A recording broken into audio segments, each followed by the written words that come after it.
Every day, we use the internet on our phones, laptops, TVs. But have you ever stopped to ask, how does it actually work? In this video, I'll break it down in the simplest way possible. No tech jargon, just real-world examples. The internet is like a giant network of roads connecting millions of devices around the world. Instead of cars, these roads carry data, messages, pictures, videos between computers.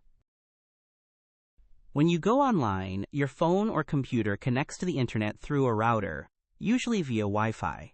That router talks to your ISP, your internet service provider, like a gateway to the rest of the web. Let's say you type in www.google.com. First, your device asks a special system called DNS to find the correct IP address, like looking up someone's phone number.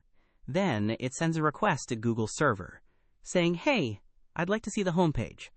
The server sends the web page back in pieces called data packets, which your browser reassembles and displays. That data, videos, emails, even this YouTube video, is broken into tiny pieces called packets. Each packet has a label, like a shipping box, and travels through cables, satellites, and networks to reach your device. It's fast, really fast, but the journey is complex. Think of a server like a restaurant kitchen. You place an order, your request, and the kitchen, server, prepares the dish, web page, and sends it to your table, your browser. You never see the kitchen, you just get the result. The internet uses HTTP protocol for communication.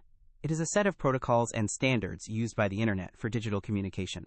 You don't directly use it, but it is used by the browser and other components of the internet. HTTP stands for Hypertext Transfer Protocol. It's the language your browser uses to talk to websites. Think of it as the postal system of the internet. It helps your device send and receive messages to from web servers. So to recap, the internet connects devices. Routers and ISPs give you access. DNS finds websites. Servers send you data. And everything travels in packets. Now that you understand the basics, the web won't seem like a black box anymore. If you liked this video, hit that like button and subscribe for more Tech Explained Simply.